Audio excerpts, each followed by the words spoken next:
tempo no CAD, ele fala que lá eles fazem um muro chinês, que quem recebe os documentos sigilosos não são as mesmas pessoas que estariam fazendo a persecução para não ter perigo de utilizarem aqueles documentos. O que na prática, na questão do Ministério Público, eu não vejo muito como às vezes distinguir isso, porque você tem a questão da competência ali, né,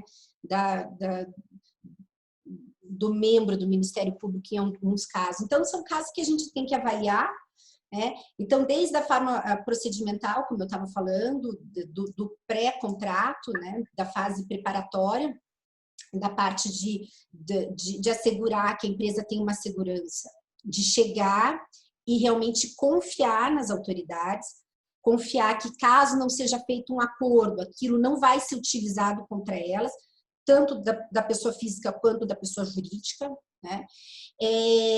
As cláusulas posteriormente que são feitas no acordo, que por vezes a gente vê que podem acabar sendo sim leoninas, né? E são acordos de longas datas, né? Então, em torno de 20 anos, 25 anos. Então, o professor Egon até tratou isso no evento do TRT, do TRF4, e ele falava que esses contratos de leniência, eles têm que ser tratados como acordos dinâmicos, né? E não acordos estáticos, como uma fotografia, porque daqui 20 anos você não sabe o que pode acontecer. Então, tem que ter cláusulas de escape de renegociação, de forma a você conseguir viabilizar, sim, o cumprimento por parte da colaboradora e eventuais ajustes que se fizerem necessários sejam perfeitamente possível, né? Realmente isso, dentro do que a gente está vivendo hoje, por exemplo, né? Nessa questão do Covid, que a gente vê uma dificuldade grande em relação às empresas, inclusive as empresas que fecharam o acordo da Lava Jato, né? Tem várias que estão em recuperação judicial, né? Que não foi por conta do Covid, especificamente, que elas já estavam antes, né? Mas são situações que acabam surgindo realmente durante a execução do contrato e que tem que ser tratado pelas autoridades, né? Então, ali, se a gente puder descer um pouquinho, Pablo, os slides, só para a gente acompanhar ali, ó. Pode ser o seguinte, a negociação, né? Está na negociação. Então, a parte negocial e posteriormente as cláusulas que são colocadas. Então, você tem o pré-contrato, a execução do contrato especificamente, que isso vai demandar, sim, uma colaboração e uma coordenação entre as partes, de forma a atingir a finalidade, que tem que ter um interesse público, sem dúvida, né? Esse acordo de leniência, ele tem, sem dúvida alguma, que ter um ganho por parte da autoridade pública em relação à questão de provas, que, como eu falei, que são provas que, dentro de uma investigação normal, dos instrumentos usuais, não seria possível alcançar, né? E é claro que a empresa ou a pessoa física, ela só vai buscar um acordo de leniência se, de outro lado, ela realmente tiver um justo receio de que a autoridade pública vai chegar até ela, né? Então, as investigações que estão sendo realizadas pelo Estado realmente podem ter uma efetividade, apesar dela complementar e ampliar o escopo posteriormente com a colaboração, né? Pelo acordo de leniência, sem dúvida alguma, ela só vai, e na prática foi isso que nós vimos, né? As empresas, elas firmaram os acordos quando já estavam com uma persecução penal, né, investigativa, bem severa, contratos que poderia ter uma repercussão drástica. Então, considerando a questão da função social da empresa e a importância, né, do contexto da atividade econômica para o Estado, que é geradora de riqueza, geradora de empregos, tem essa preocupação, sim, né, de se preservar e possibilitar que a empresa continue funcionando. Mas, por outro lado, é lógico, tem que ser de alguma forma punida, com redução de pena, né? Mas tem que ter o ressarcimento, sim, dos danos causados à sociedade. Você não pode também ser tão... então, o Estado ele tem essa preocupação de realmente tentar corrigir, né? Ser repressivo e educativo até nesse sentido, né? Para que as outras empresas não busquem repetir a situação.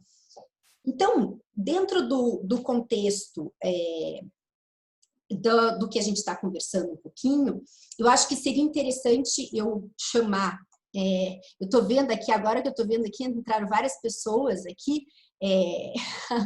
o Beno, né? Seja bem-vindo, Beno, Jennifer, e a Renata Quartim também, seja bem-vinda, Renata. Essa forma ainda é o Luiz.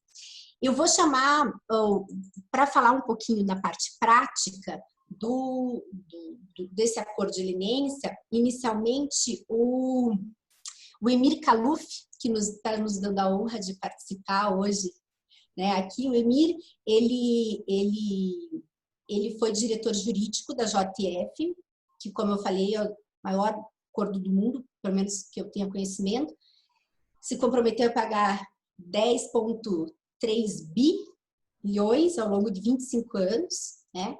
E realmente é uma leniência extremamente complexa e muito interessante na prática, né? A gente vê os desdobramentos que se tem, principalmente na questão das obrigações que são impostas à empresa leniente, né? Os custos disso, que são astronômicos, dependendo do porte, né? E também, sem contar essa parte negativa, digamos assim, para a empresa, a gente verifica que, na prática, essa adoção de boas condutas funcionou muito bem, né, Emir? Emir, você está por aí? Pode se apresentar aqui para o pessoal? Estou aqui. Boa noite, Annalise. Boa noite a todos. Olá, seja muito bem-vindo. Tudo bem? Muito obrigada pelo convite. Imagina. Não vou tomar muito tempo de vocês. O Emílio, já escutei algumas palestras dele contando a história, a narrativa, né, Emílio? Eu também compartilhei com vocês o artigo que ele escreveu na Veja, na época que ele estava lá na JF, né? Que achei muito interessante a forma como ele abordou ali, de uma maneira bem prática, né, Emílio? Então, se puder falar um pouquinho para a gente a experiência que você viveu lá e as dificuldades, eu acho que isso, o ponto das dificuldades é bem relevante para a gente saber onde que a gente tem que refletir, né? Para melhorar esse instituto. Obrigado. Vou tentar ser rápido, não vou deixar ninguém com sono. Eu acho que, contando um pouquinho, enfim, eu sou de Curitiba, né? Obviamente, estou fora de Curitiba há longos anos. E antes de ir para a JF, eu morava em Nova York, nos Estados Unidos, cuidava de uma empresa americana, do compliance, do departamento jurídico América Latina. E quando me chamaram para assumir o compliance / jurídico da JF, teve gente que chamou de louco. Você está louco, você vai assumir isso aí, é um pepino. Até uma das primeiras entrevistas que eu dei para o Valor Econômico, infelizmente um pouco da inocência da minha parte, falei, poxa, é um rabo de foguete quando eu pensei em assumir, e o jornalista obviamente publicou isso, né? Mas enfim, era um rabo de foguete de fato, mas eu achei que era um baita desafio também, né? Eu acho que são oportunidades como essa que a gente transforma um pouco o Brasil. Isso não justifica nada do que aconteceu no passado, longe disso, mas alguém tinha que fazer essa missão e eu achei que era muito bacana tentar ajudar a empresa a virar essa página e contribuir um pouquinho para que um pouco do que foi tirado fosse ressarcido para o país de alguma forma. Eu comecei lá em dezembro de 17, logo depois da assinatura do acordo. Eu não sei quando vocês conhecem, como a Annalise falou, na época foi de fato o maior acordo de leniência do mundo, em valores por corrupção, né? Agora da Airbus superou, foi 4 bi de dólar, mas a época foi um valor super relevante, né? E o acordo da JF ele fugiu um pouco de alguns padrões, né? Então ele tinha na prática, 3 grandes pilares, né? Investigações internas, que o Demetrios, que está aqui no call, trabalhou comigo nisso, então pode falar também super bem. O compliance, que era um pilar super importante, então a gente tinha algumas métricas de compliance, e projetos sociais. A gente tinha uma obrigação de investir, a JTF tinha uma obrigação de investir 2,3 bilhões em projetos sociais ao longo dos anos de duração do acordo, né? É um acordo que foi envolto em muita polêmica, como vocês devem ter visto na mídia, por toda a situação dos acionistas, enfim. A gente tinha, além desses 3 pilares, a gente tinha alguns complicadores, eu diria. A gente tinha um monitor externo, como se fosse um comitê de supervisão independente, que eram 3 advogados independentes para quem eu me reportava, basicamente, né? Além do presidente da empresa. A gente tinha também uma relação frequente foram 5 forças-tarefas que assinaram o acordo. A Força-Tarefa Greenfield coordenava o acordo, então a gente tinha uma interação muito grande com eles. A gente tinha também o juiz da 10ª Vara Criminal de Brasília, que também monitorava o nosso acordo, por relatórios do próprio comitê. A gente tinha uma obrigação de apresentar relatórios trimestrais ao Ministério Público sobre o andamento de todas essas linhas, né? E a gente tinha uma auditoria independente que auditava as obrigações anuais do acordo leniense. Então, assim, quando eu ouvi muito isso, né? Mas isso aí não é de verdade, isso aí não funciona, isso aí vocês estão enganando. A gente fez muita coisa, né? Foi super desafiador, porque eram muitas partes relacionadas. Como é que você faz tudo isso, tendo que reportar para uma série de pessoas ou stakeholders que estão no processo, que não necessariamente são donos da empresa, não são teus chefes, mas você tem que estar todo mundo alinhado. Então, acho que algumas coisas são chaves para ter sucesso, acho que num acordo. Primeiro, a transparência. Eu acho que só funciona se for 100% transparente. Eu acho que o caso da JTF ele é emblemático, de certa forma, porque ele envolveu, eu diria que 80% dos políticos brasileiros, né? Então, hoje, quando eu ouço alguém do jornal falando, eu não vi, não sei, eu falo, cara, como assim? Tá lá no acordo, as milhares e milhares de páginas de documentos, transferências bancárias, enfim. E eu já ouvi muita gente também falando, putz, vou fechar o acordo, tal, resolvido, acabou. Na verdade, eu acho que não. Fechar o acordo é o primeiro passo. Quando você fecha o acordo, é o começo de um longo e árduo processo, né? E o Brasil, obviamente, tem as suas peculiaridades. Nos Estados Unidos, a gente tem um balcão único, que é o DOJ.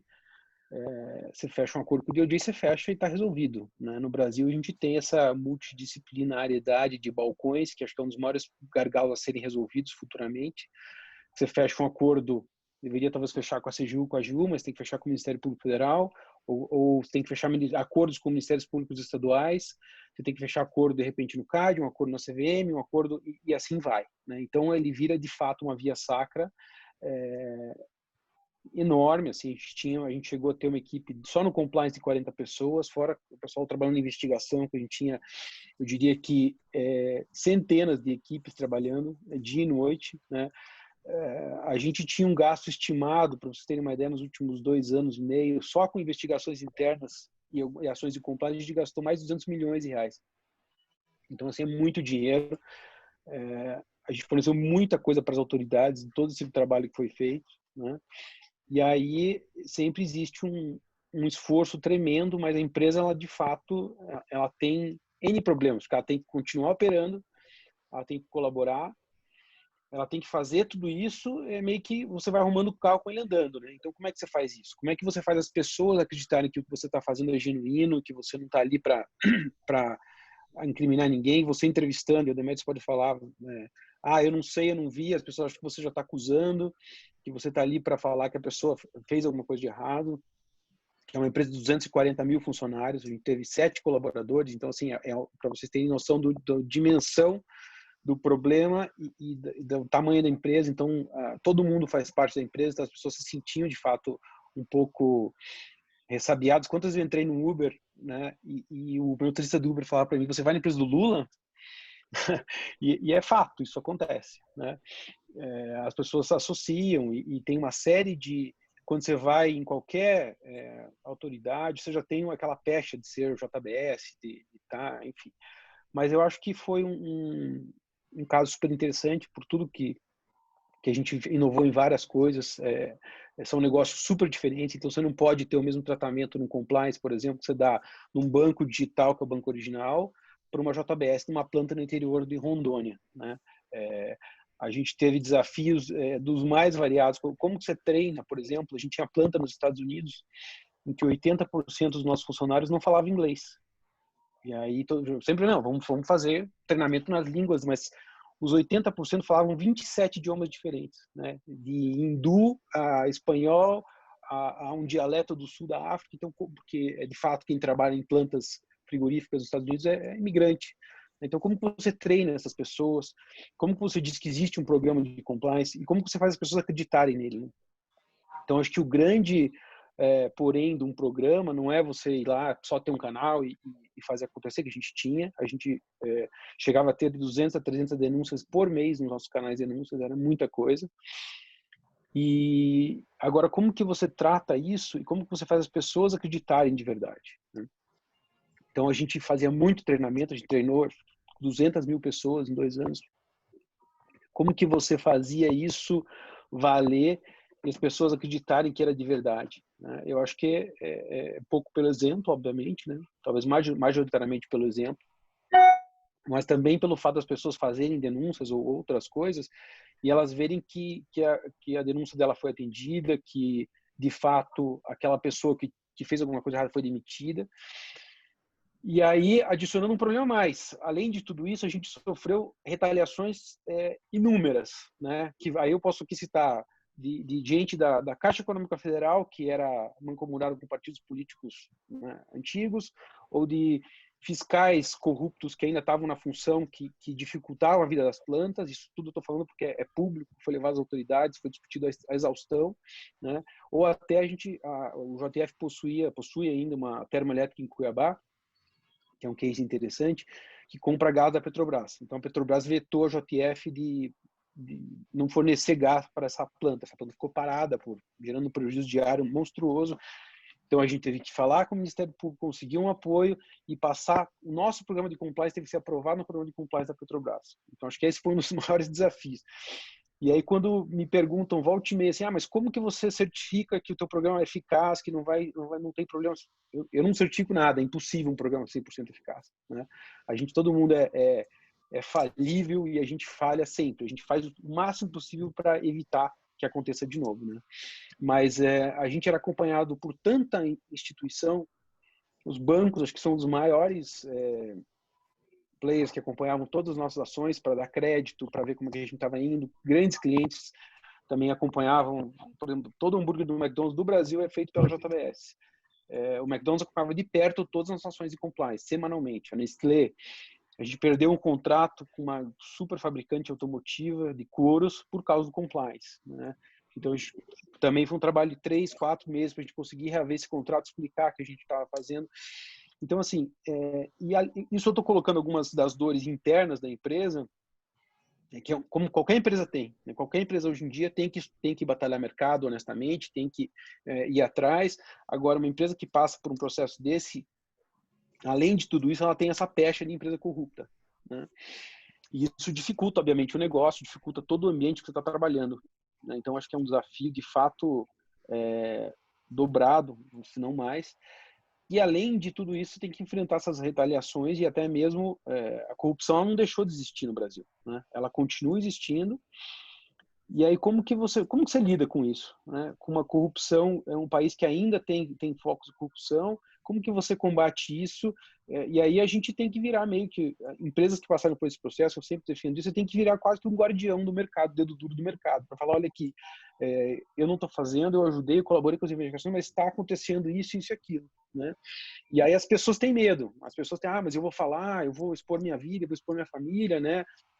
A gente viu aí no processo longo de tanta gente que foi, a gente entrevistou, acho que eu diria mais de 600 pessoas ao longo dos processos de investigações internas. Às vezes pessoas que faziam práticas irregulares que nem sabiam o que estavam fazendo era errado. De repente um cara, sei lá, no Acre, ele fazia um pagamento que ele achava que era lícito, né? Chega a esse ponto, por incrível que pareça. Então, eu acho assim, o acordo leniência como um todo, ele é uma jornada, né? Ele não nasce perfeito, longe disso. No nosso caso, foi um acordo feito, até eu diria, um pouco às pressas. Eu entrei logo depois, já estava assinado. A gente já fez 4 aditivos no acordo, a JF já fez, e está longe de ser perfeito, né? A gente tem N temas, acho que a Analice e o Rodrigo acompanham perto as discussões no Ministério Público com a doutora Samantha. Volta e meia a gente tem que discutir algum aprimoramento, alguma coisa, porque é uma coisa falível, como qualquer contrato, né? E a gente tem coisas que a gente tem que estar sempre aprimorando, né? Ou você não pensou naquela situação no dia que você fez o acordo, né? Como é que você tem, por exemplo, a figura do compliance, para mim é um ponto super delicado. Como que você cobra um compliance? Até que ponto que o compliance é responsável por manter o compliance numa empresa, mas ele não tem uma estabilidade, ele é cobrado também pelos acionistas da empresa. Então, assim, são pontos que a gente tem que repensar, eu acho que futuramente ir aprimorando, e o Brasil é super novo no tema, então acho que a gente tem ainda anos para melhorar e vai melhorar, tenho certeza disso, né? Porque acho que a gente tem pessoas felizmente competentes do lado das autoridades e eu acredito que a gente já passou por uma revolução, que pese muitos dizerem que a gente está numa situação difícil, obviamente, mas eu acho que o Brasil sim vai, perspectiva de longo prazo não é ruim no combate à corrupção. A gente só não pode deixar a peteca cair, né? Porque é fácil de acontecer. E para fechar só essa fala, eu vou contar uma coisa que eu acho que tá no livro, mas que eu ouvi de um dos acionistas, que eu achei muito interessante, do porquê ele resolveu colaborar, né? Ele estava numa audiência um dia, explicando qualquer coisa, uma audiência numa ação penal, e aí ele estava explicando para a juíza como funcionava você abrir uma loja. Eu não sei se você já viu em São Paulo, a JBS tem um monte de lojas, chama Swift. É como se fosse um açougue de carne congelada. E ele estava explicando como que funcionava abrir uma loja no Brasil hoje, em São Paulo. Falou, eu tenho que abrir uma loja, doutora, eu vou gastar lá, sei lá, 300, 400, 500 mil reais para abrir a loja, e vai vir o fiscal da prefeitura, vai vir o bombeiro, esses caras vão me pedir cada um, eu quero 5 mil, eu quero 10 mil. Hoje eu não pago, porque eu não preciso. Então a minha loja fica fechada por 6 meses, 8 meses, 1 ano às vezes, porque eu não paguei os 2, 3 mil reais do fiscal. Se você for um empresário individual no Brasil, que você tem 50 mil reais, toda a economia da tua vida, e você vai abrir uma loja, o que você faz? Você paga esse valor? Né? A maioria dos brasileiros vai dizer, sim, eu pago, não vou ficar fechado 1 ano. Talvez tenha gente que até não aguenta. E ele usou isso para justificar para a juíza que o Brasil era assim, né? E ela falou para ele, legal o teu exemplo, que bom que você não precisa mais pagar, mas o que você está fazendo para mudar essa situação, né? Então, assim, em função disso, começou essa discussão de fazer a colaboração. É interessante, eu até recomendo, se vocês tiverem curiosidade de ler, tem um livro sobre o case, JB chama Why Not? É um livro de uma jornalista da Folha que conta o caso, assim, super fidedigno com a colaboração e com os fatos. E ela sabe distinguir bem os fatos criminosos que aconteceram vamos dizer assim, do mérito empresarial, mas reflete bem o que acontece no Brasil do dia de hoje, né? Então, acho que, resumidamente, é isso. Vou passar para a Analice aqui para não tomar mais o tempo de vocês. Super obrigada, Emílio. E é interessante que quando eu fui falar com o Emílio e tal, que eu falei, Emílio, participa para a gente, né, ilustrar, né? Eu preciso da tua ilustração, porque ninguém tem ideia, só quem vive sabe, né, Emílio? E aí até o Emílio comentou, puxa, se fosse fazer agora, tenho certeza que discutiria diversas cláusulas de maneira distinta, né? E o contrato realmente é um instituto muito novo ainda, né? E o problema é que tem esse preconceito social muito forte. Então, a empresa ou a pessoa que decide parar, eu vou fazer alguma coisa, mudar, né, tentar ter uma mudança de paradigma ali, né, fazer diferente, ela é estigmatizada e não promovida socialmente, né? Infelizmente a gente vê isso. Mas assim, passado esses 2 anos aí, quase 3 anos agora, né, Emílio? Que foi em 2017 que foi fechado o acordo.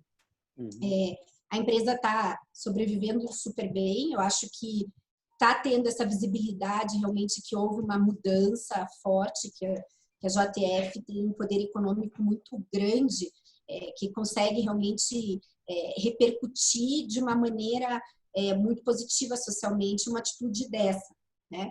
Então, na prática, quem está lá dentro vê que a autoestima dos funcionários melhorou, que tem assim realmente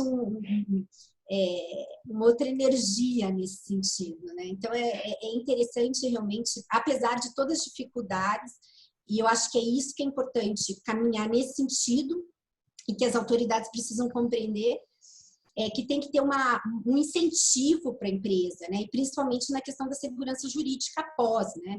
Que isso ainda demanda diversas discussões nesses ajustes de cláusula que você falou, né? Principalmente para proteger, como que protege a pessoa física, uma investigação interna, né? Então, só para vocês entenderem um pouquinho como que funciona, que até acho que tá, hoje a gente teve sorte, né, de juntar o Emílio e o Demetrios, que o Demetrios também participou desse processo lá, né? Nessa questão da investigação interna, acho que o Demetrios pode falar um pouquinho. Demetrios? Eu vi que você estava por aí. Seja muito bem-vindo, obrigada. Né? A gente podia explicar um pouquinho para o pessoal como que funciona essa parte de investigação interna, que ninguém entende muito, essa independência, né? Que é reportada ao Comitê do Ministério Público. Enfim, se você quiser fazer um overview, resumo aí. Tá bom. Bem, obrigado pelo convite. Vi você, vi o Rodrigo agora há pouquinho aí, o Beno, que também são queridos amigos. Trabalhei com você, trabalhei com o Rodrigo, com o próprio Emir, né? A gente trabalhou junto, eu trabalhei na equipe dele, na verdade. E foi um desafio interessante, porque eu fazia, naquela ocasião em que tudo aconteceu, eu já fazia durante alguns anos parte do conselho fiscal de várias empresas do grupo, especialmente a JBS, né? No caso a Vigor, a Alpargatas e outras. E aí, nesse contexto, a gente, enquanto conselho fiscal, tinha uma preocupação muito grande em relação à continuidade da atividade da empresa, ou seja, à medida em que a companhia, né, através da holding, né, porque a JDF ela é nada mais do que uma holding, né, que detém todos os negócios embaixo dela, né? Então, a JF, que foi inspirada, para quem não conhece, é inspirada no nome do fundador e da esposa, né? Então o J é do José Batista Sobrinho e o F é da Dona Flora, né? Então é uma empresa tipicamente que começou familiar, né? A JF participações, e daí abaixo delas operacionais. Então você tem aí, hoje, na época tinha o Alpargatas e Vigor com uma participação grande, hoje tem a Eldorado Celulose, tem outras companhias, tem a Seara, que já é conhecida, e a própria JBS também, né, José Batista Sobrinho. Então uma origem familiar, e a estrutura é basicamente essa. Então a JF, ela assina uma acordo de leniência porque ela contempla, ela consolida as companhias que estão embaixo, que são aquelas companhias que estão envolvidas, vamos dizer, as empresas que foram favorecidas, segundo os colaboradores, né, as pessoas que assinaram seus termos de colaboração com o Ministério Público. Então, por isso que a JF passa a ser, então, um guarda-chuva, ela que assume a responsabilidade do acordo de leniência, e o acordo de leniência, além do valor do pagamento da multa, que tem toda essa repercussão, hoje é o segundo maior do mundo, mas na época era, como disse o Emir, né, e você também comentou, Analice, o primeiro. A investigação interna, ela foi um componente do acordo de leniência, né? O acordo de leniência, ele tem lá uma série de cláusulas que envolvem o pagamento dessa multa, que é de 25 anos, né? O pessoal sabe, isso também está bem amplamente publicado. Mas no início dessa primeira fase, então, se estabelece uma obrigação da companhia de ela mesma contratar uma investigação, né? Se a gente for fazer uma comparação assim grosseira, é como se o Ministério Público, que tem o dever de investigar os crimes, ele dissesse: olha, seguinte, você já confessou. Então, já que você já confessou, eu tenho aqui um monte de gente que tem que fazer investigação em várias empresas no país, eu vou destacar as minhas equipes que estavam aí investigando você, então eles não vão investigar mais, eles vão investigar outras que não confessaram seus crimes. E vocês que confessaram seus crimes, então, vocês mesmos vão conduzir de forma independente uma espécie de, desculpe a palavra, mas a que me veio aqui mais rapidamente, uma espécie de terceirização da investigação, ou seja, vocês vão contratar investigadores, que aqui no Brasil, como nos Estados Unidos, que é onde se inspirou todo esse processo, são escritórios de advocacia que tenham essa vertente, né, que tenham essa condição técnica, esse preparo de conduzir uma investigação interna, que antes, né, são os mesmos escritórios, as mesmas equipes que fazem, por exemplo, investigações internas para o compliance, né? Então, os departamentos de compliance, quando eles têm problemas na companhia, algumas empresas têm uma estrutura interna que ela mesma faz investigação, outras companhias terceirizam, contratam escritórios especializados que fazem investigação para investigar algum fato que tenha chegado até elas por meio de uma questão interna de compliance. Nada mais do que isso, né? Só que, neste caso, o acordo prevê, como você comentou, né? O Emir também salientou, o Ministério Público ele prefere, além de toda a independência que deve ser mostrada na condução dessa investigação, e contratar empresas exteriores e tal, em geral, nos Estados Unidos, onde também se inspirou esse processo, o juiz determina lá, o DOJ, lá no caso dos Estados Unidos, determina a nomeação de um monitor. O monitor é como se fosse uma pessoa externa indicada pelo Ministério Público, por exemplo, que vai acompanhar lá dentro da empresa. Ele tem um lugar lá, tem uma mesa, muitas vezes na empresa, e acompanha o dia a dia da empresa para ver se as coisas estão correndo bem, né? No caso da JF, também foi uma inovação, criou-se a figura do comitê. Então, o comitê é um comitê independente, né, comitê de supervisão, que são 3 pessoas, na verdade, que não ficam dentro da empresa hoje, mas eles é como se ficassem. Eles acompanham todo o passo a passo da investigação, desde a contratação das pessoas, dos escritórios que vão realizar essa investigação interna, até o acompanhamento dos relatórios e encaminhamento do Ministério Público. Então, como se fosse um intermediário, né, vamos dizer assim, entre a companhia e o Ministério Público, teria esse órgão também. Mais um aí para fazer esse controle, né? Então, eu não quero me sobrepor ao que o Emir falou, né, mas dentro dessa parte que é o maior que ele tratava, que é de compliance e atendimento de todo o acordo, coube a mim, então, tratar especificamente dessa fase inicial, que era para durar 1 ano, já durou 3, de investigação interna, né? Então, acompanhar isso, fazer essa ponte entre o comitê, o Ministério Público e a companhia, ajudar aí o Emir e a companhia nesse particular. Então, foi um trabalho muito interessante, né? A companhia foi muito inteligente, eu acho. Ela criou uma espécie de empresa, né? É como se a JF tem lá as empresas operacionais embaixo, né? JBS, Eldorado, como eu comentei. Como se tivesse sido criada uma outra empresa, eles chamavam de ACLEN, né? A sigla é ACLEN, né? Que é digamos, a empresa seria uma caixinha na estrutura, obviamente não há uma personalidade jurídica, mas é como se fosse, né?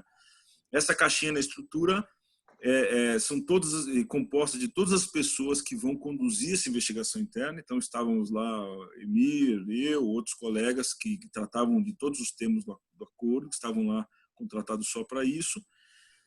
E essa empresa tem um orçamento. Qual é o orçamento dela? São 10,3 bilhões de reais. Né? Então, ela tem esse dinheiro que já está destinado para o processo todo, e não só esse valor, né?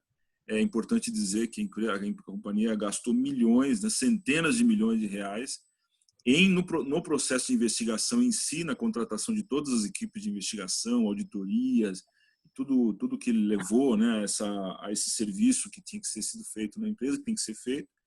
Então, isso tudo forma um orçamento. Então, nós tínhamos aquele orçamento para trabalhar, e esse orçamento é um dinheiro que vai ser empenhado durante 25 anos, né, que é o tempo de pagamento dessas multas. Então, é como se fosse uma empresa que foi criada para durar 25 anos. Ela tinha uma duração, foi criada para ter um tempo determinado de duração. Então, é assim que a companhia tratou, como se fosse um outro negócio, né, vamos dizer assim, do ponto de vista gerencial, que foi muito inteligente, né? Então, essa equipe toda era vinculada a essa caixinha na estrutura, e essa estrutura tinha esse orçamento para trabalhar durante esse tempo todo. Então, a mim coube essa parte mais de investigação interna. Nas investigações internas, cada empresa tinha um ponto focal, que nós chamamos, né? Então, as empresas investigadas eram 6 empresas que chegou-se à conclusão, né, com as conversas com o Ministério Público, tratativas com o Ministério Público, com o comitê, chegou-se à conclusão das subsidiárias que a companhia tinha, que eram várias, Dessas subsidiárias, 6 especificamente é que tinham fatos relatados pelos colaboradores e que deveriam, então, sofrer investigação para verificar se havia mais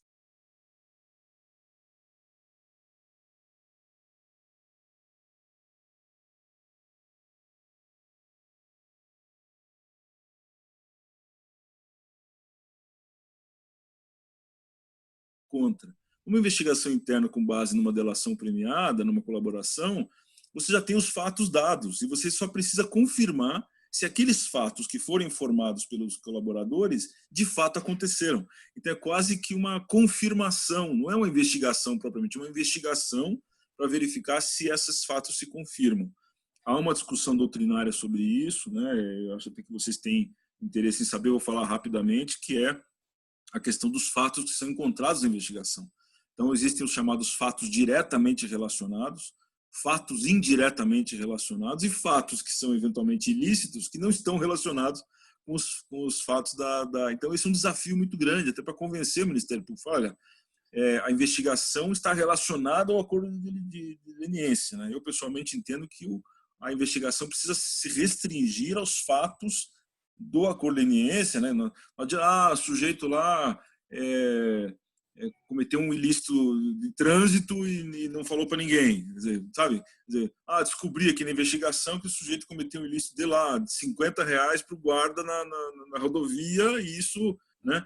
E é importante que se estabeleça limites. Para isso, eu entendo que os limites devem ser de acordo com os fatos do acordo, até porque o próprio acordo ele estabelecia regras de rescisão, né? Então, a rescisão do acordo se dá pelo fato de você esconder algum fato. Imagine se isso se espraia para uma situação que pode até ser uma questão de compliance, não é uma questão mais de investigação interna. Vamos imaginar que um sujeito da companhia pagou uma propina para alguém e não informou, a companhia não sabia. Então, quando ela descobre, isso passa a ser um problema de compliance. Então, é uma situação muito complexa você tocar uma investigação interna. E aí, como eu dizia, você tem então os pontos focais, são pessoas destinadas dentro de cada empresa para fazer a interface com os investigadores. Então vem lá o investigador, solicita ao ponto focal uma série de informações, essa informação passa por uma apuração que inicialmente, em geral, se estabelecem palavras-chave, né, porque a investigação hoje ela é conduzida basicamente pelos meios eletrônicos, né? Investigação dos e-mails, investigação dos servidores, todos os documentos trocados, pagamentos efetuados, operações bancárias. Então, é tudo basicamente eletrônico. Então, para que toda aquela gama de informação eletrônica seja filtrada, é preciso que termos relacionados ao acordo de leniência sejam estabelecidos, palavras mesmo, tá? Quer dizer, até a gente brincava lá, tinha a palavra Lula. A palavra Lula, obviamente que, né, as pessoas que tratavam desse assunto procuravam não tratar disso de forma, vamos dizer assim, usando o nome do Lula, né? Mas, por exemplo... Oi? Alguém falou? Alguém me chamou? Não, o meu vídeo o áudio aqui estava ligado tudo bem. A tua aluna, né? A tua aluna, a Flávia, perguntou: o que você está falando? Tá bom. Então tá bom. Vamos lá, Beno. Um abração para você. Então, eu até me perdi aqui. O que eu estava falando que até... do Lula. Do Lula. Então, por exemplo, a palavra-chave Lula, vamos imaginar que se usa essa palavra. Aí um funcionário lá resolve combinar um jantar com alguém lá para frutos do mar e escreve: pô, vamos comer lula hoje, né? Lá no jantar com marisco e tal. Quer dizer, isso vai aparecer no primeiro filtro, e aí você tem a equipe interna. Só para dar um exemplo grosseiro, né, pessoal, para vocês imaginarem o trabalho. Daí essa equipe do escritório faz essa separação humana daí do que é interesse, do que pode ter vinculação, não pode. E a partir dessa documentação, talvez para confirmar alguns fatos das pessoas que estão envolvidas ali naqueles e-mails, naqueles documentos, ocorrem entrevistas para confirmar aquela documentação. Então, depois dessa verificação das palavras-chave, da verificação do que é importante, das entrevistas das pessoas relacionadas, sai um relatório final. Esse relatório final para confirmar ou não confirmar aqueles fatos que foram ditos nessa questão. Nesse caso da JF, agora estou indo já para o encerramento, Analice, eu acho que o importante identificar, por exemplo, o Rodrigo e você, né, que trabalharam também lá com o pessoal da Odebrecht, sabem que na Odebrecht, o que a gente sabe, até eu não trabalhei com a Odebrecht, mas o conhecimento que a gente tem até de imprensa e tal, existia um departamento, né, interno que cuidava da questão das propinas. Então, isso não acontecia na JBS, nem nas empresas do grupo. Como o Emir comentou, tinha gente que nem sabia que estava fazendo pagamento ilícito, né? As pessoas que estavam envolvidas nas ilicitudes são as 7 pessoas que delataram, né? Os 7 colaboradores.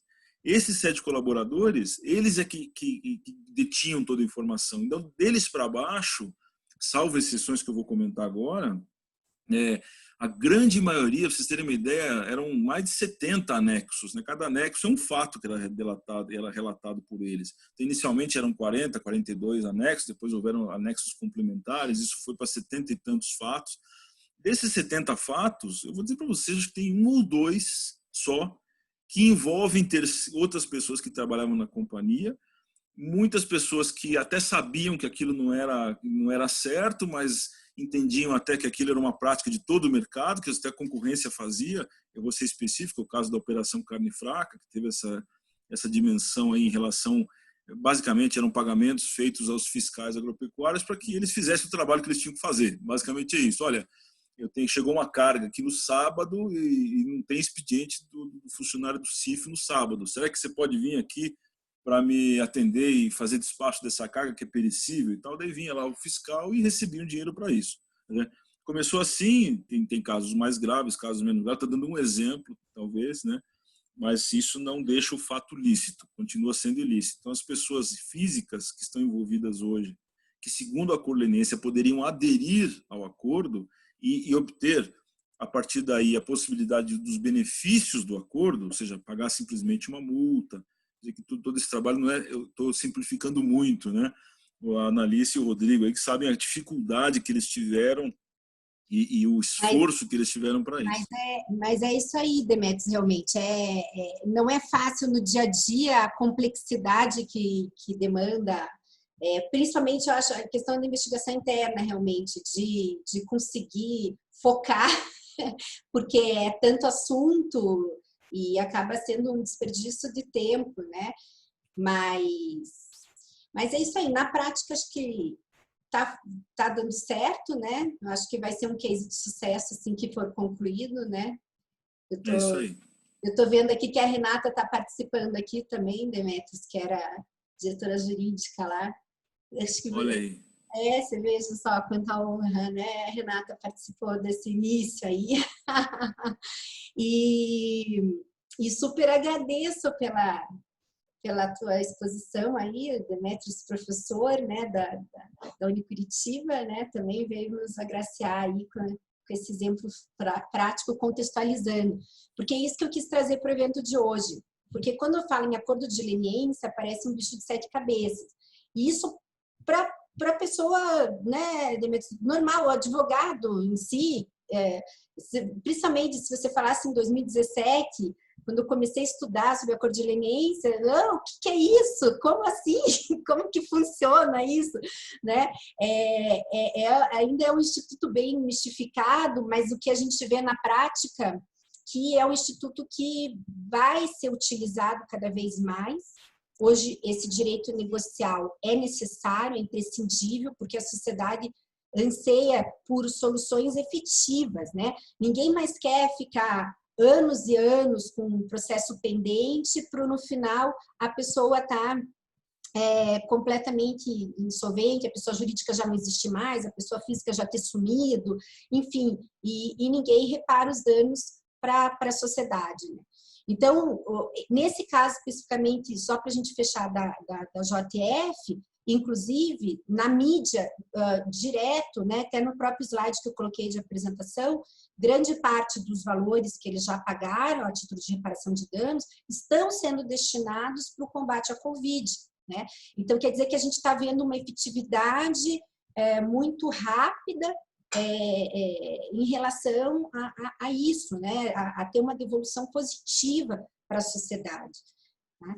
Então, só para a gente, eu acho que dá para a gente encerrar, para abrir para perguntas, né?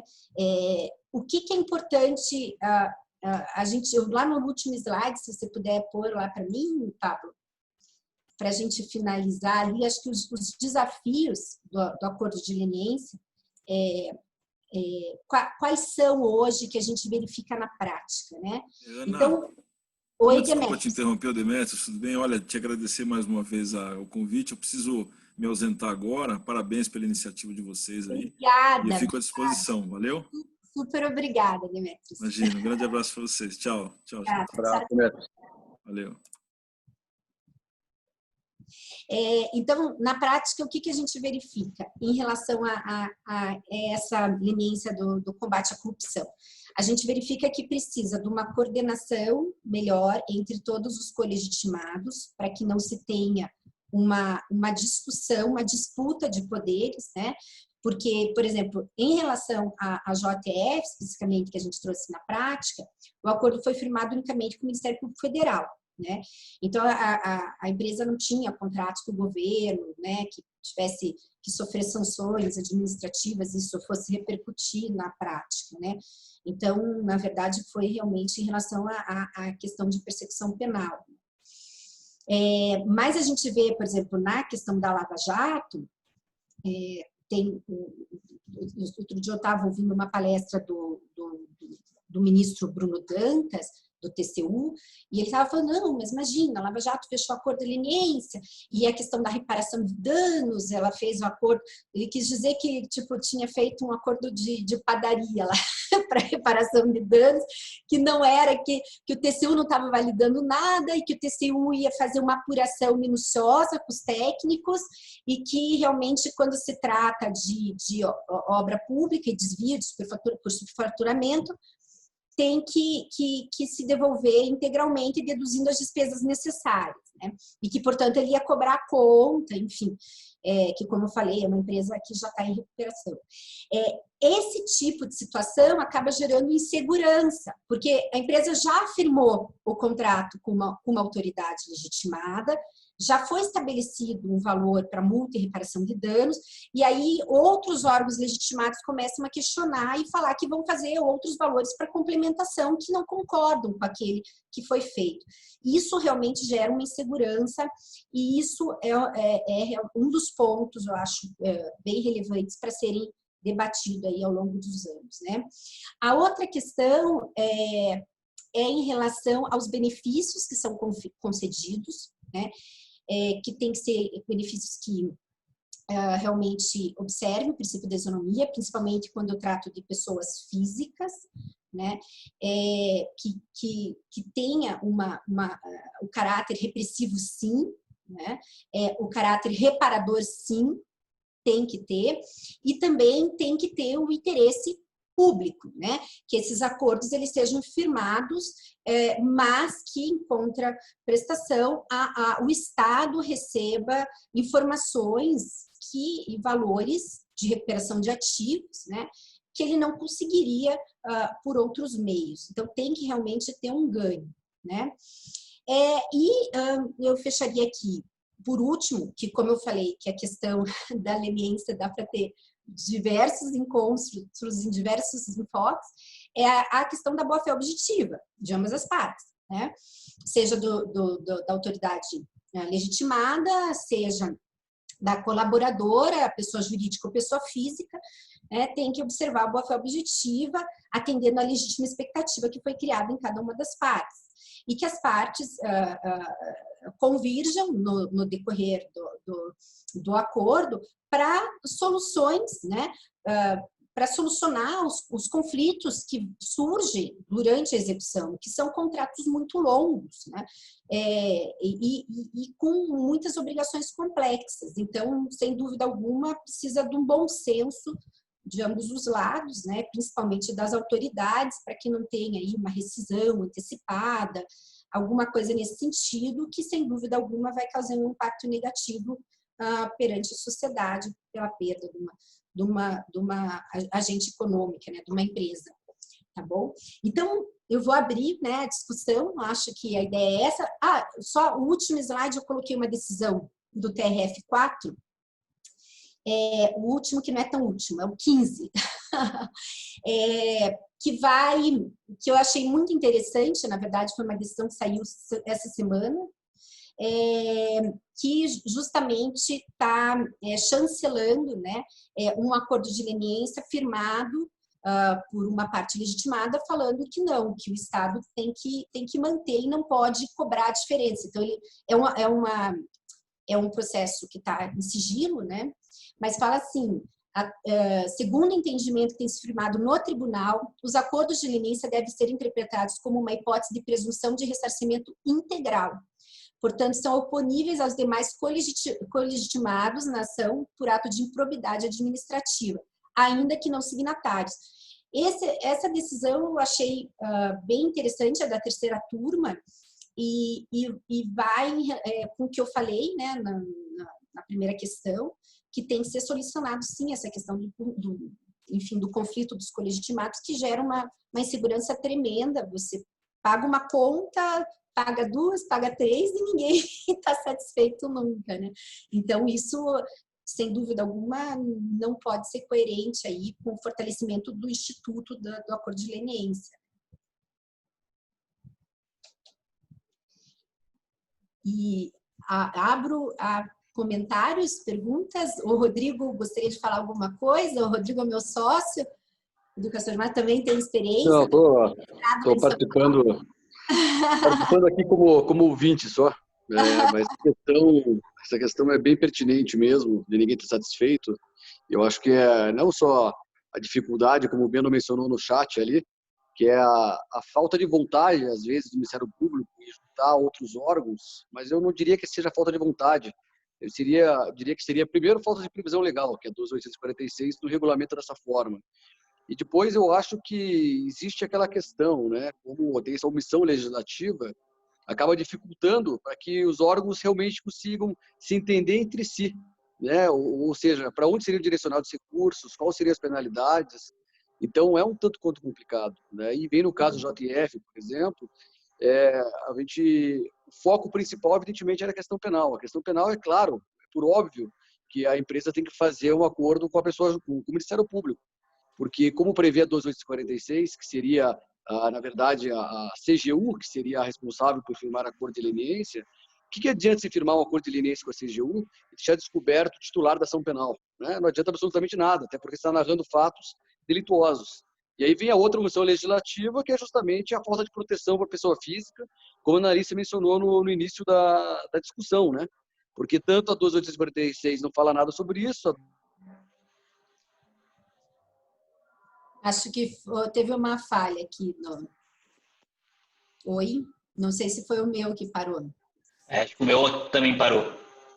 Então tá bom. Oi, Rodrigo, voltou? Acho que ele deve ter caído, professora. Não tem problema. Mas é isso aí, Pablo. Eu estou à disposição para as perguntas, né? Maravilha, professora.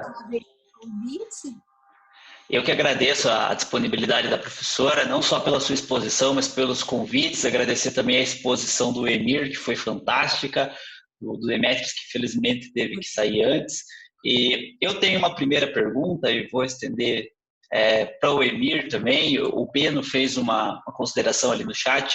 E ouvindo a fala do Emir, eu tive a sensação de que os consensos que a academia, principalmente no direito administrativo, que é a minha área e o foco do grupo, eles estão indo na direção correta, porque uma das preocupações, não só no direito administrativo, mas em todos os campos do direito, é quando a gente se fecha na academia e começa a correr para caminhos que divergem da prática. E ouvindo o Emir aqui, eu fico um pouco mais tranquilo, porque eu vejo que os nossos consensos estão muito alinhados entre teoria e prática, que é a questão do balcão único.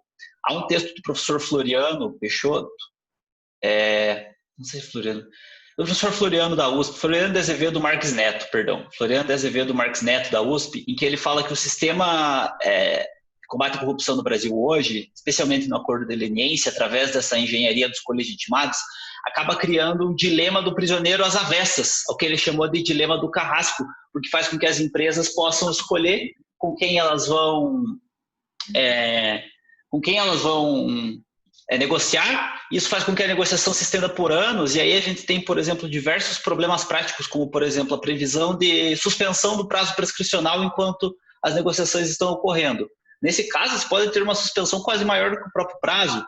E aí uma das alternativas e que muitos professores estão defendendo é justamente essa questão do balcão único para os acordos.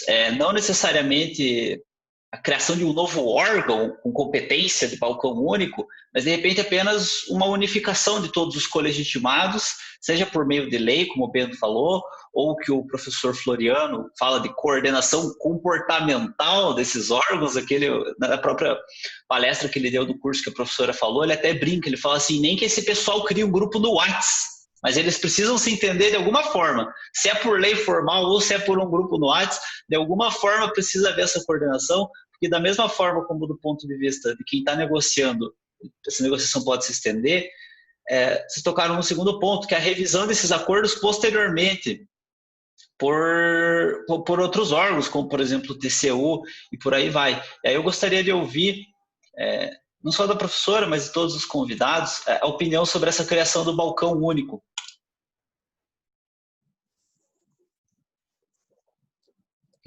Desculpa, acho que caiu a minha internet, né? Quando eu estava falando a questão da net. A questão do balcão único, eu acho que ela é fundamental. Ela é obrigatória e necessária, mas como o Biano disse, ela tem que vir da lei, né? Então tem que ter uma vontade legislativa sobre o assunto, o que evidentemente não é tão fácil conseguir essa vontade legislativa sobre o assunto, né? Então, mas seria o foco ideal. Até a própria 12.846, se prestar atenção, logo que ela foi promulgada, lá em 2013 ainda, ela dispunha que o Ministério Público poderia fazer o acordo de leniência também, né? Ela falia que também o Ministério Público pode fazer o acordo de leniência. E depois, essa parte da lei, ela foi retirada, na verdade, e acabou prevalecendo que seria a CGU, que seria o órgão legitimado a firmar o acordo de leniência, né? E claro que está gerando uma série de discussões sobre esse assunto, mas, querendo ou não, o Ministério Público é o fiscal da lei. O fiscal da lei, de certa forma, ele estaria acima da própria CGU, né, em alguns temas, principalmente. Então, assim, o balcão único é necessário, a criação, mas não só essa questão do balcão único, né? Tá com problema, o vídeo do Rodrigo. Mas, alô? Várias outras questões, como eu estava dizendo, a proteção da pessoa física no acordo de leniência, tem que ser a mesma proteção otorgada a pessoas. Eu vou dizer. Alô? Estão ouvindo?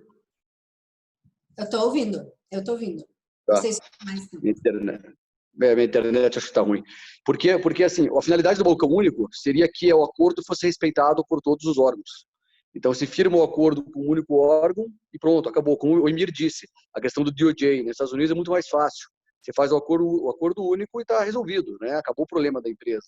Não precisa pagar para um aqui, depois outra negociação com a CGU, outra eventualmente com a TCU, etc. Claro, e aí vem outra questão que eu acho que é importante do balcão único, por exemplo, se o Ministério Público firma um acordo de colaboração premiada, ou mesmo de leniência, né? Ou mesmo a CGU, que os outros órgãos venham a respeitá-lo. Então, por exemplo, a CGU ela deveria demandar sobre os outros órgãos para que venham a respeitar. Então, por exemplo, a empresa firma um acordo em que ela precisa da colaboração do Ministério da Agricultura. O acordo foi firmado com a CGU. O Ministério da Agricultura ele se sujeita à CGU, na verdade, hierarquicamente. E aí, a CGU vai fazer o Ministério da Agricultura venha respeitar esse acordo de leniência, venha colaborar com a empresa, por exemplo, é uma dificuldade grande que existe hoje na prática. Então, não adianta se regulamentar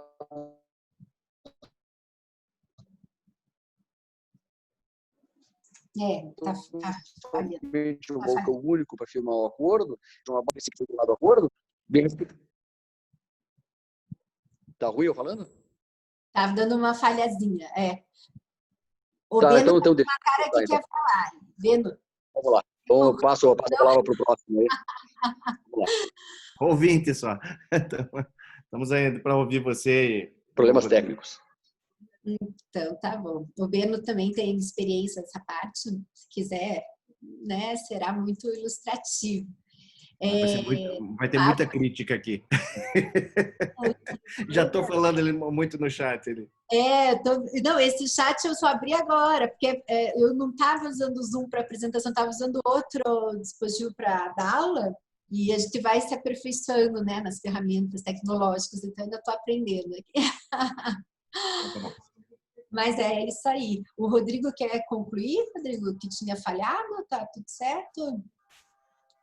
Não, eu ia finalizar só com a questão da pessoa física, né, na verdade. Então, da mesma forma que precisa-se que todos os órgãos venham respeitar o acordo firmado pela pessoa jurídica, da mesma forma precisa a proteção da pessoa física, porque você eventualmente fecha um acordo de colaboração premiada, o filho veio pular aqui do lado, envolvendo esses fatos da leniência, e acaba que o Ministério Público mesmo tem uma dificuldade de conseguir organizar como respeitar esse acordo. Eu vou encerrar por aqui, pessoal. Oi, Ricão. Rodrigo, obrigada. Mas é isso aí, Pablo. Acho que foi bem colocado, né, por você.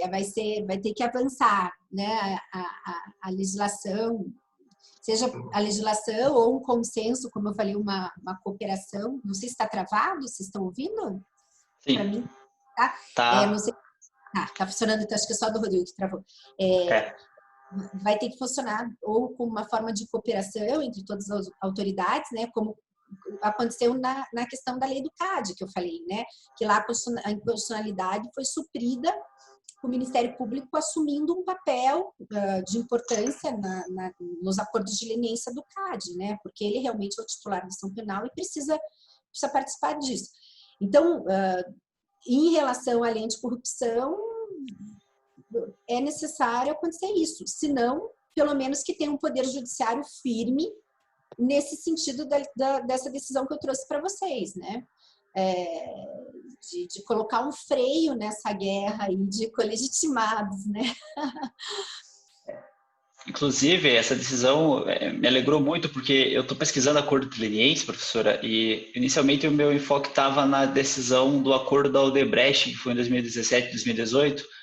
Foi um acordo celebrado com o Ministério Público Federal, posteriormente questionado pela AGU, e aí aconteceu uma situação que processualmente até faz sentido, mas politicamente seria quase inviável, que foi a Odebrecht e o Ministério Público argumentando juntos pela validade do acordo contra a AGU, e aí subiu para o TRF4 e eles falaram assim, este acordo não vale porque algum dos colegitimados não estava presente na celebração, e aí entrou com uma ação de cobrança da AGU em face da Odebrecht, e aí me parece que toda a lógica do acordo de leniência vai para o ralo diante de uma situação como essa, porque você só tem o ônus, que é assumir a culpa do delito, sem o bônus, que seriam os benefícios, né? Por enquanto, eu acho que ainda tem muito essa concepção, sabe, Pablo, como eu falei, do preconceito dos acordos de leniência, né?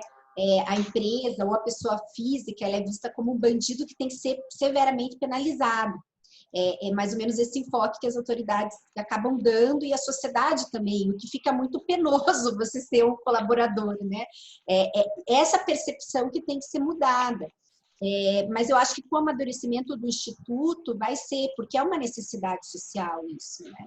E a Odebrecht, basicamente, acho que assim como a JF, né, também foi emblemático, né, a questão do acordo, a repercussão que teve. A Odebrecht, se eu não me engano, ela teve repercussão em 11 países distintos, né? Foi também uma leniência que entregou muitos fatos gravíssimos e complexos que, como eu falei, os meios de investigação tradicional não conseguiriam alcançar se não fosse a colaboração. E lá, nesse caso da Odebrecht, teve também a previsão da proteção da pessoa física.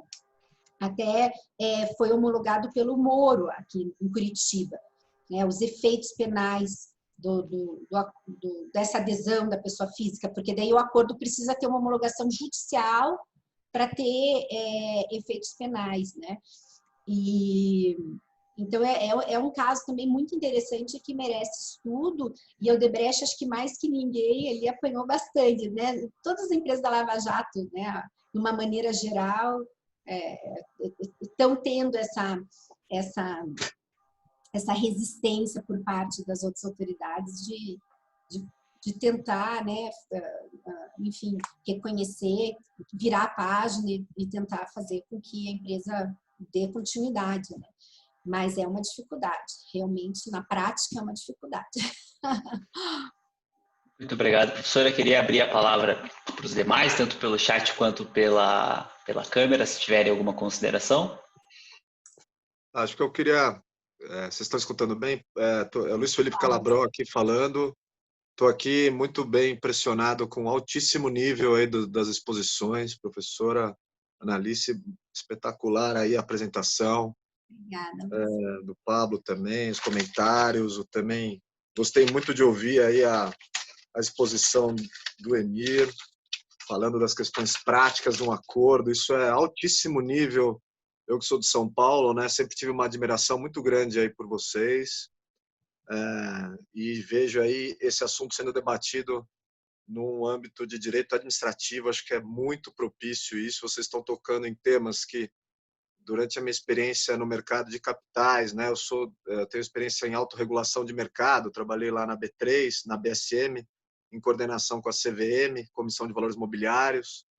A gente falava muito dessa coordenação, da importância da coordenação entre as atividades de autorregulação, regulação, Ministério Público Federal, né, Polícia Federal, e analisando muito a experiência também dos Estados Unidos, que, em matéria de mercado de capitais, é o país mais desenvolvido, ao lado da Inglaterra e de alguns países da Europa, mas principalmente dos Estados Unidos, nessa questão de combate aos crimes, né? E então eu só queria dar uma pequena contribuição aqui, deixar uma pergunta também para vocês sobre essa questão do balcão único, que eu acho que é uma questão muito importante, né?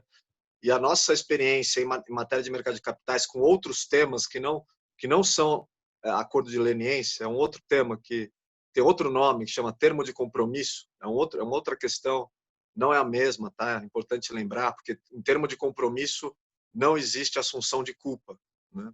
Então, é outro instituto, está previsto na Lei 6385 de 76 e é mantido até hoje, né? Depois de todas as alterações, a CVM manteve esse instituto, acho que é um instituto muito importante. E agora tem uma instrução nova da CVM de 2019, que é a instrução 607, em que ela traz o acordo de supervisão, que aí sim tem uma característica de leniência, né, e de delação premiada, que ela está trazendo esse instituto conforme a lei federal, né, que é a 13.505, que deu esse poder para a CVM regulamentar isso no âmbito da agência reguladora, né? Mas qual que é o comentário aqui rapidinho? É a questão da importância desse balcão único, né? Só que na verdade ele acaba não sendo um balcão único, inclusive nos Estados Unidos, tá? Nos Estados Unidos, em matéria de mercado de capitais, para essas outras questões que não são questões de acordo de leniência, que acabam virando termos de compromisso sem assunção de culpa, principalmente nos casos de menor potencial ofensivo, e a gente está falando de uma necessidade de gradação do bem jurídico tutelado, que acho que é em paralelo com o que a gente está falando aqui, importantíssimo. Né? Nessas circunstâncias, existe uma atuação da FINRA, né, que é uma autorreguladora, sob supervisão da SEC, que seria a CVM dos Estados Unidos, né? E também, nos casos mais graves, aí sim uma coordenação muito bem feita, que aí tem o DOJ, que é o balcão único. E eles solucionam isso. No Brasil tem uma coisa parecida, acho que a CVM, o Alexandre Pinheiro, né, que é o superintendente-geral da CVM, sempre foi um ativista muito grande dessa coordenação da CVM com o Ministério Público Federal, com a autorregulação também, e com os juízes, né, e desembargadores também, para que leve conhecimento e também que tenha uma articulação para que o caso que seja resolvido, né, eventualmente até num termo de compromisso, que seria algo mais light ainda do que um acordo de leniência, né, que ele seja resolvido e que não haja um bis in idem, né, depois, a posteriori. E para que isso aconteça, acho que tem esse fluxo importantíssimo que vocês estão falando, que é administrativo, de coordenação dos órgãos da administração pública, e às vezes até tem da iniciativa privada também, seja como delator, seja como autorregulador institucionalizado, seja como um denunciante de boa-fé, ou até mesmo um investigado. ou às vezes até alguém que está ali numa autorregulação voluntária, não necessariamente aquelas autorregulações mais institucionalizadas como a da B3 ou como algumas outras que existem, né? É importante isso no âmbito da administração pública. É também importante relacionar com o direito penal, né? Com essa parte da magnitude da ofensa ao bem jurídico tutelado. Porque tem casos em que, e aí tem aquele grande caso do Grande Stevens, né, na Itália, em que foi acessado até a Corte Europeia para que fosse reconhecida uma sanção administrativa, né, que foi paga, né, num caso de manipulação de mercado. E peraí que invadiram aqui, desculpe. E para que fosse reconhecida isso e evitada e reconhecida numa peraí só um minutinho. Estão querendo pular a janela aqui do meu escritório aqui. Desculpe, o meu filho. E que fosse reconhecido e evitado o bis in idem, né? Ou seja, que fosse reconhecido que já tinha existido uma sanção anterior por uma entidade pública, por um ente público, que era um órgão como se fosse a CVM na Itália, né? E foi dado ganho de causa, né? Acho que é um caso interessante na Corte de Direitos Humanos europeia. Acho que é interessante isso porque mostra como é importante essa coordenação, né, das atividades. E em matéria de direito penal, né, eu acho que aí tem essa questão. Você está de brincadeira, né? Você quer... Não tem problema, Luiz. Seja bem-vindo aí. Como que é o nome dele? Agora dá um tchau aí. Está gravando até. Não pode fazer isso. Bem, pode, sim, não tem problema. Então, peraí, Ki, por favor. Desculpa, eu vou precisar dar uma pausa aqui. Não, peraí, deixa eu só concluir aqui.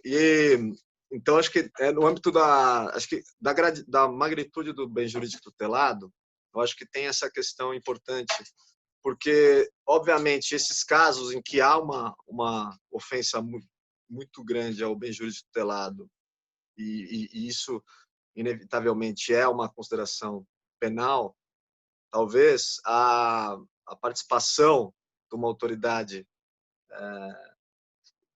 pública penal ela seja necessária anterior, né? Seja necessária no momento prévio, né? No momento em que isso esteja sendo debatido no momento anterior, né? Ainda inicial, que nem chegou ainda no âmbito criminal, né? Por exemplo, no âmbito da administração pública, na agência reguladora. Isso é uma questão que traz à tona a questão da eficiência e da eficácia, né, do regime sancionador, porque inverte um pouco a lógica do que se espera na teoria dos gatekeepers, né, em que você teria todo um estímulo para que o mercado, vamos dizer assim, os agentes econômicos resolvessem o problema, evitassem o bailout, evitassem os crimes, né? E o direito penal ficasse o direito penal direito penal mínimo. E isso é um processo muito difícil, né? Um processo em que você, como vocês muito bem falaram, todos os acordos de leniência, ele tem uma parte muito forte de investimento em controle interno e compliance. Justamente o objetivo disso é o que? Fortalecer os gatekeepers, fortalecer e prevenir ocorrências futuras, né?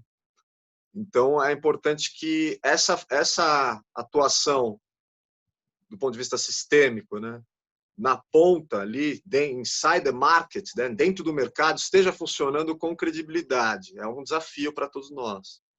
Quando se coloca uma superestrutura que acaba dizendo que essa atividade, né, que é a atividade dos comitês de auditoria e compliance, né, às vezes existe até, para alguns casos, existem sanções que, por exemplo, um infrator de menor monta, ele já começa a sofrer sanção num comitê desse, né?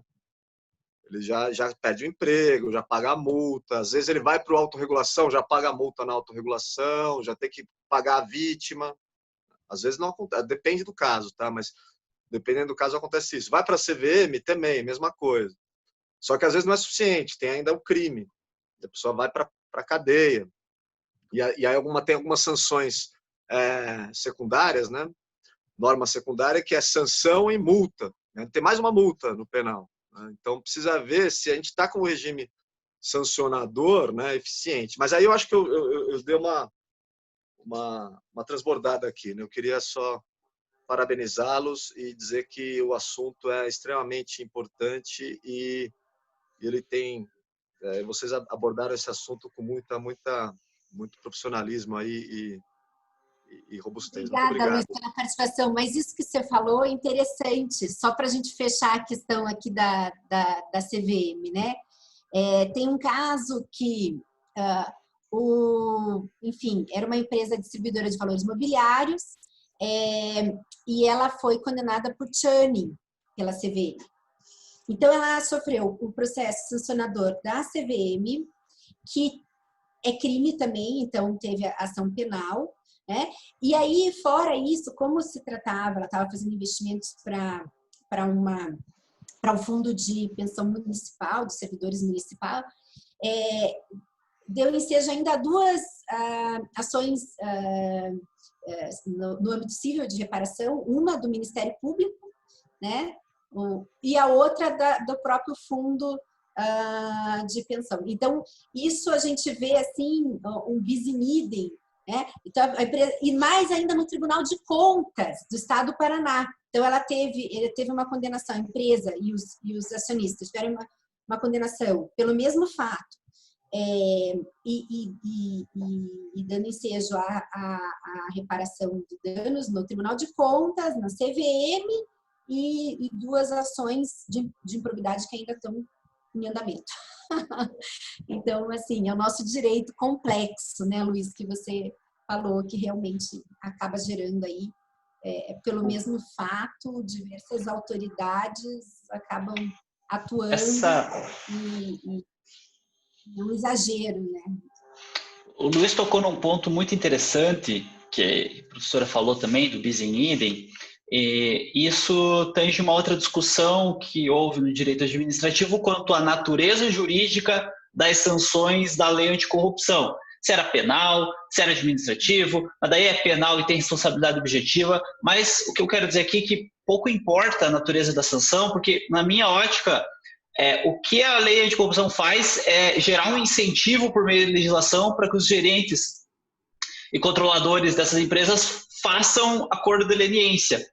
E nesse sentido, tem uma outra discussão no direito administrativo também, que é sobre isso do direito penal, sobre a função da pena. A pena tem um caráter retributivo ou tem um caráter mais coercitivo, preventivo. Para mim é evidente que a pena tem um caráter coercitivo, para moldar o comportamento dos agentes para que essas coisas não mais aconteçam. E é por isso que ela pode ser, inclusive, negociada por meio de acordo de leniência, mas para que isso seja efetivo, a gente precisa de um sistema de corrupção racionalizado e operacionalizado. E aí, justamente, esses pontos aqui de irracionalidade do sistema que a gente está debatendo. Uma outra questão é a revisão posterior do acordo, que vem muito dessa ausência de certeza quanto a algumas questões, como, por exemplo, os colegitimados.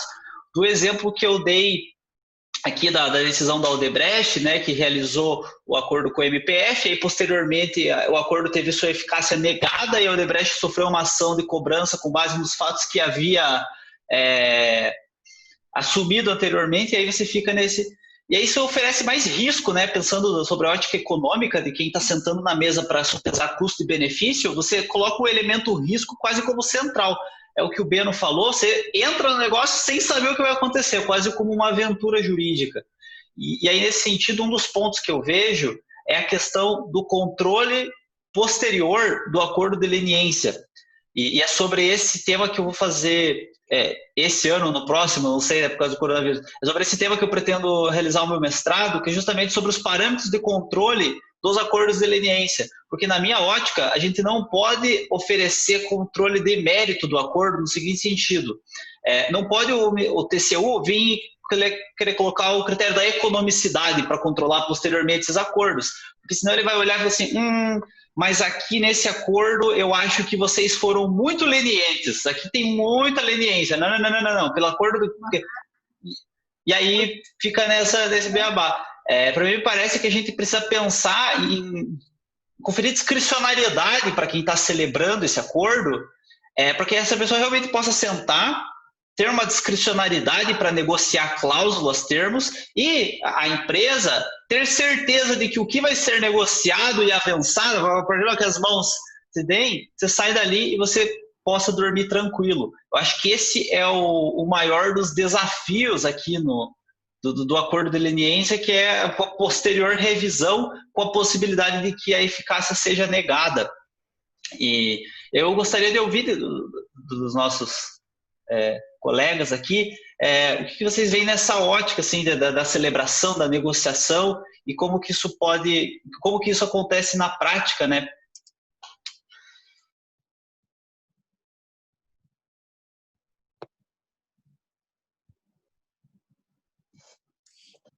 Tem aquele evento que eu falei, Pablo, que eu comentei do professor Egon, lá no TRF4, ele fala exatamente essa questão da discricionariedade, né? Que ele fala como que era o direito administrativo, que já está ultrapassado, e que é o direito administrativo que continua sendo dado, né, ministrado nas universidades, aquele da supremacia do interesse público, que você não tem possibilidade de uma negociação, porque você sempre tem, né, o poder público, enfim, de uma maneira que essa discricionariedade também tem que ser. O Rodrigo entrou ali, alguém? Tá? Não, que assim, a questão do poder público, Alice, o que eu acho também é o seguinte, que querendo ou não, o acordo de leniência, ele tem natureza sinalagmática, né? Então, querendo ou não, ele tem um vínculo de reciprocidade que tem que trocar um contrato entre duas partes, onde tem que ter contraprestações, prestação e contraprestação. Então, da mesma forma que a empresa está cedendo, o poder público também tem essa obrigação de favorecer a empresa de certa forma, né? Ou seja, é uma troca, é uma via de mão dupla. Então, eu acho certíssimo ali, como o Pablo estava dizendo, esse respeito, esse acompanhamento posterior do acordo. Por quê? Porque foram cláusulas que foram firmadas na boa-fé, naquele momento, entre as partes negociantes daquele acordo de leniência, e isso tem que ser respeitado pelos órgãos públicos posteriormente. Se houver uma discussão entre órgãos, por exemplo, se for leniente demais, se não for leniente demais, as pessoas, efetivamente, que não estavam no acordo, não sabem o que aconteceu naquele momento, não sabem quais foram os fatores determinantes naquele momento.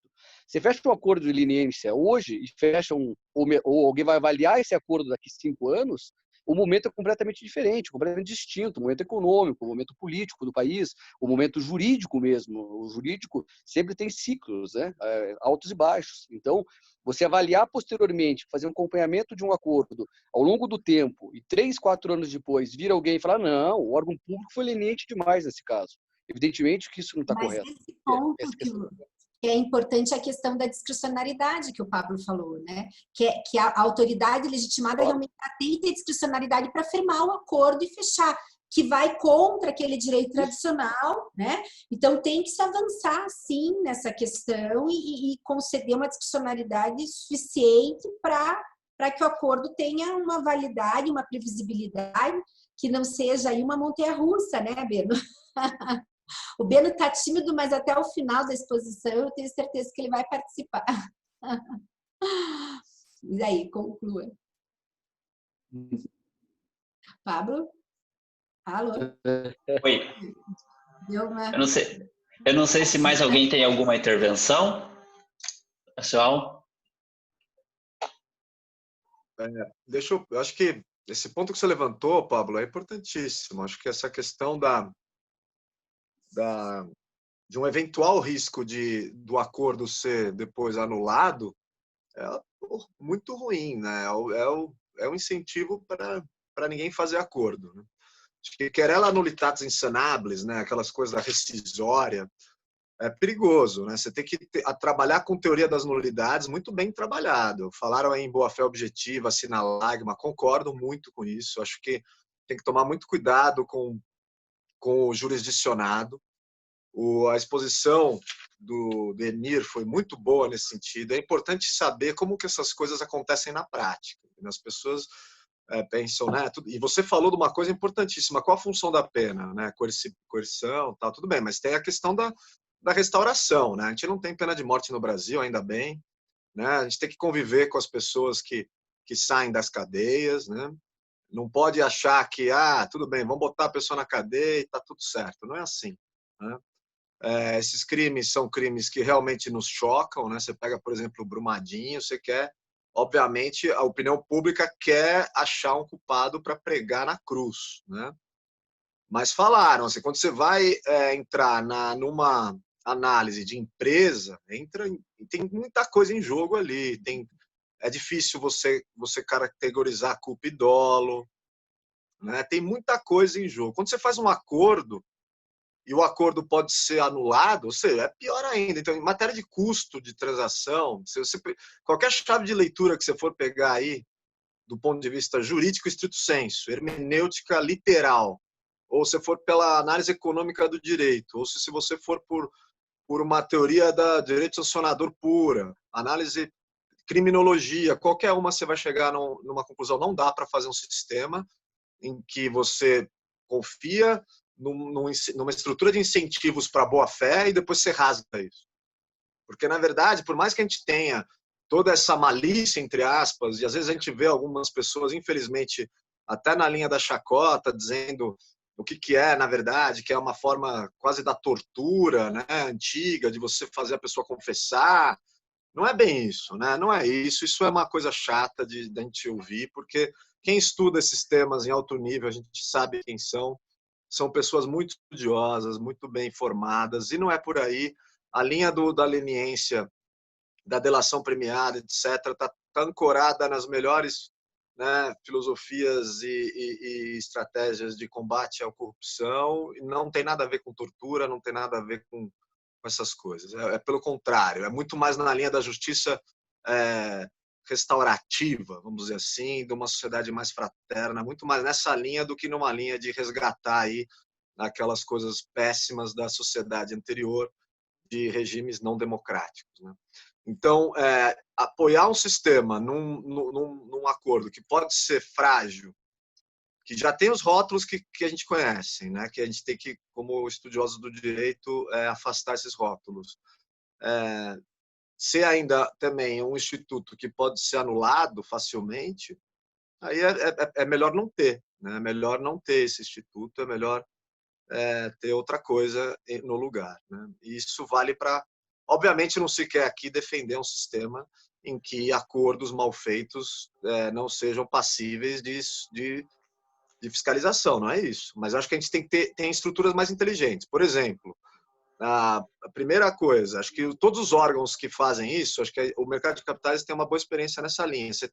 Se a autorregulação, e a autorregulação é privada, vejam bem, ela é privada, fiscalizada pela CVM, que é pública. Só que se a autorregulação vai mal, a CVM pode punir a autorregulação. Se a CVM vai mal, o Ministério Público pode punir a CVM.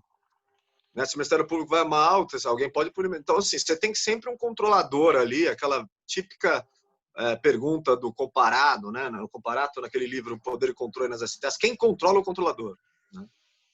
Então, sempre tem que ter uma governança. Eu acho que isso é importante. Agora, optou-se por um regime de incentivo da delação, incentivo da leniência, que isso seja uma coisa boa.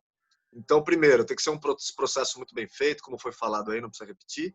Segundo, tem que ser seguro, tem que dar segurança jurídica. Se por acaso teve erro, não é para anular o acordo, é para responsabilizar quem errou, em níveis de governança acima, e não para depois chegar lá, não, revisa isso aí e volta tudo e o cara tem que pagar mais. Não dá certo. Acho que não dá para ser assim, né? Eu concordo, Luiz. E, inclusive, eu estava lendo na última semana esse livro aqui, que o nome se chama Leniência, Elementos de Direito da Conformidade, que é do Valfrido Varg e do Valdir Simão. Valdir Simão foi ministro-chefe do CGU.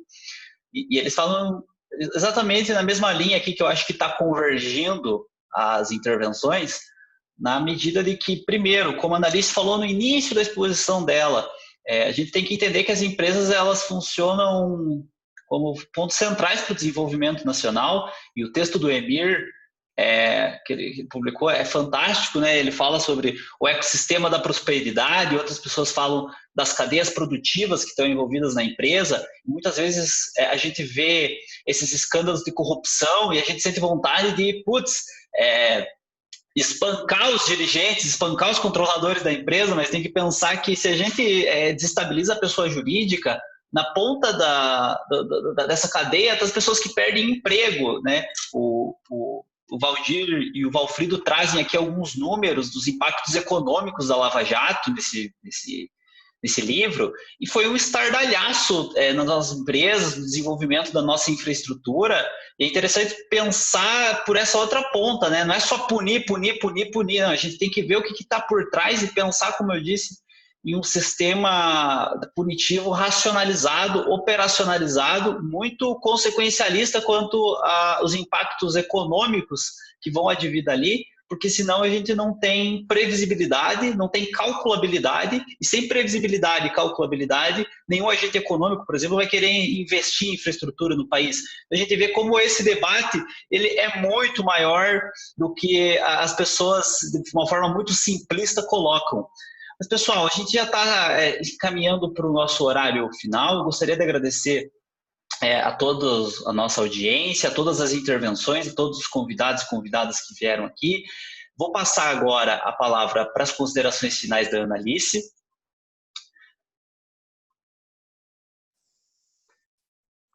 Pablo, agradeço mais uma vez, foi ótimo o debate, agradeço, o Emir teve que sair, o Demetrios, né? A contribuição também do Luiz, do Rodrigo, de todos que participaram, né? A tua também, que fez ver a tarefa de casa. Desculpa que o alarme estava tocando, eu tive que descer lá para... Por isso que eu dei essa escapadinha e tive que dar uma corridinha. Mas, enfim, essa questão das ferramentas mais eficientes do combate à corrupção tem que ser exaustivamente discutida para que funcione na prática, sim, e que seja um instrumento atrativo para as empresas, né? Incentivador, porque a gente sabe que a corrupção já foi reconhecida internacionalmente, né, por ser realmente uma chamada, que vários doutrinadores chamam uma patologia sistêmica, né? Ela corrói gravemente as instituições, atingindo o desenvolvimento socioeconômico de uma maneira tal, né, que enfraquece os valores das instituições e de ética, de justiça, de democracia. A própria Lava Jato, que não foi tão mencionada aqui, mas todos sabem, acompanharam, teve muita crítica, falando, mas acabou com o país, acabou com as empresas. Isso é um absurdo. Porque como que você vai permitir que empresas corruptas continuem atuando ilesamente, né, em detrimento de outras? Isso é como a gente começou lá no começo da exposição, é uma séria violação à questão do direito de concorrência, né? Então, a gente tem que batalhar, sim, juridicamente, por um ambiente de concorrência lícita, né, que propicie, sim, um desenvolvimento socioeconômico muito saudável para todos, né? Até como nós, como cidadãos, almejamos isso, um país cada vez melhor, e a gente viu o que a corrupção fez e tem feito com as nossas instituições. Então, agradeço a todos pela paciência, boa noite, né? E fico à disposição para outros debates. Muito obrigada, Pablo. Eu que agradeço em nome... Também fez a interlocução. É isso, professora. Agradecer pela sua disponibilidade, agradecer novamente a Alane aí pela conexão. A todos e todas que nos acompanharam até agora, esse é o encerramento da primeira parte do nosso grupo de estudos. A gente vai voltar em alguns meses, ainda não sabemos quando, por isso não vou dar aqui nenhuma falsa expectativa aos nossos integrantes, mas vamos voltar, pessoal. Esse debate não pode acabar, foi muito produtivo todos esses meses de discussão. Acabamos fechando aí com chave de ouro com a professora Analice e com os demais convidados. Gostaria de agradecer a todos e todas pela companhia, que acompanharam até agora, pelas intervenções, pelas perguntas, novamente a professora pela disponibilidade. Desejar a todos uma boa noite, fiquem em casa se puderem, muita saúde a todos. E é isso, pessoal, muito obrigado e até uma próxima. Obrigada, Pablo. Até.